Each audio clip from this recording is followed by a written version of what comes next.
What's up, everyone? Today we are going to try to change it up here on my stairs with Erica. Of course, has the dog photo up there because she can't contain herself because she has no self-control. But we are going to, there we go. Yeah. We are going to talk about backdoor spikes. And then some of the videos I have coming up is talking about why the subtle things do matter, the nuances. And then I'm going to talk about different factors with realness coming up. And then I'm going to have a new series coming out, hopefully in October, where I'm going to take questions from people in the WhatsApp group. So if you're in the WhatsApp groups, how you get access to that is by coming to a webinar or a coaching call. I'm going to have different people ask me 5 to 10 questions. And I'm going to do an individual person's questions for 30 days straight on the YouTube channel. It'll be really, really cool to do. I'm not going to miss a day, so I'm going to do all the videos on Sundays, everything too, to keep up with the series. But when it comes to backdoor spikes, we're going to go into deep detail of what they are and why they happen. But before I go any further, please subscribe, hit that like button down below. Phil at OCDrecovery.com. Please come in. Do not sit in silence. Thank you again for all the support. Please comment down below. I love staying active in the OCD and anxiety community. We understand. We get it. We are all chronic OCD sufferers. The amount of people that come into me on a daily basis from dozens and dozens of countries, from well-intentioned people, the things they tell me, all incorrect. So many things about needing to force the present moment, why exposures are the gold standard, and why they never talk about police. And backdoor spikes is never talked about. So a backdoor spike is coming from fear. So let's talk about it's a flow chart coming down. So we have fear, aka the fear being stuck forever, developing something new, going back to your worst. There's other aspects, but those are the big three. Stuck forever, going back to your worst, developing something new. So that comes down into a backdoor spike, which is you've been putting the work in. There's different variations, but let's talk about a common one. You've been putting the work in. Maybe you've read half the books on the reading list. You've done a bunch of exposures. You're starting to feel good. You haven't felt good in a while, and or you can't remember the last time you felt good. So you hold on to that like a child in a storm and a teddy bear. This is what people do with emotions. By the way, this is what all humans do. Unless you know about this psychologically, you will do this forever. So you go somewhere, you have a relationship, and maybe you have some crazy good experience. You're like, that's how it should be every time. That's not true. Lots of must, shoulds, and everything. So, I'm feeling so good. This is amazing. And then boom, you hold on to that. I don't want to lose that feeling. Oh my God, this is so good. You move along, a month goes by, 2 weeks go by, whatever it is. It'll look different depending on how long you've been working on this. And then all of a sudden OCD comes in there and rips out the rug from underneath you. And you're like, oh my God, what the heck is going on? Well, that is what we would call a backdoor spike. And you go, oh no, I'm right back to where I was suffering.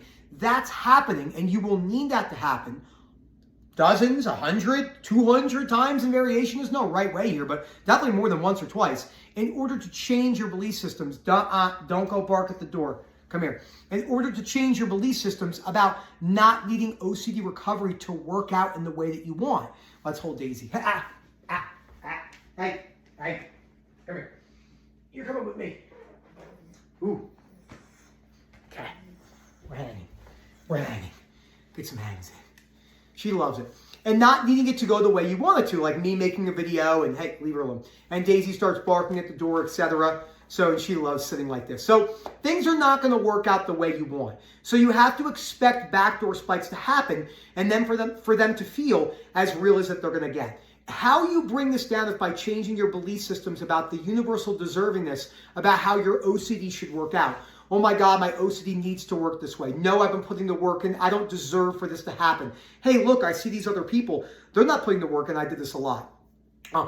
This shouldn't happen to me. Like, what? I'm actually putting the work in. So until you get comfortable with OCD morphing around and doing whatever it wants to do, the backdoor spikes are going to be alive and well. And even as you change your beliefs, if you're only changing your beliefs in order to make sure that backdoor spikes never happen, you're now approaching that from the wrong direction again. So a lot of people will go, well, I'm going to work on this so it never happens. I'm going to work on this so backdoor spikes never happen to me. No. You're working on this in order that if backdoor spikes happen for the rest of your life, okay? Because life doesn't owe a shit. It took me a long time to understand that. Of course, I don't like OCD. I don't like backdoor spikes, but I knew that I wanted to be able to have backdoor spikes, and then no one would be able to know this if I had backdoor spikes. I would be able to handle that internally without Erica being able to see a change in my mood. Not because I didn't need her to see, because I knew that I was probably not 100% certain, getting better at wearing those to goes. Oh, she's so cute. And that really helped with a lot of things in my life. If I was better at handling backdoor spikes as they happen, from that belief of this should not be happening, I'm putting the work in, this is the worst thing ever, no, I don't deserve for this to happen. If I was changing my belief systems on those particular outcomes, then there would be no need. No, it's okay. Then there would be no need for me to be scared of the backdoor spikes if I wasn't owed recovery, which I'm not, regardless of put the work in. So that's a very, very key piece. So the better you get at wearing backdoor spikes, the better you get at changing your belief system that backdoor spikes should not be happening to me too. Hey, look, more than likely going to happen. I'll probably get a lot of them. It's probably good I change my perspective on them. It's probably good that I make sure when they do happen, I'm not falling back into compulsions or avoidance behaviors. I'm getting better at those particular things.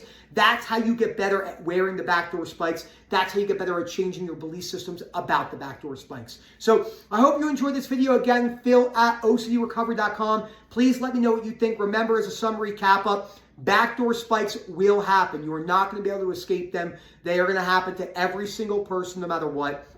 The better you get at breaking down why you're not owed recovery, yes, your chances are higher if you change your beliefs and your behaviors with time and patience, but there's no guarantees, which means there's no guarantees that you won't get backdoor spikes. Yes, backdoor spikes are a part of everyone's process. And when in the beginning, when you haven't had a lot of backdoor spikes, you go, yay, I'm feeling so good. This is amazing. And then what happens is the backdoor spikes comes in, you go, no, ah, she loves this. And that's because your belief hasn't changed yet on needing recovery to work out in a certain way. So thank you again. Appreciate all the support. I'm going to put Daisy down now because she's a brat.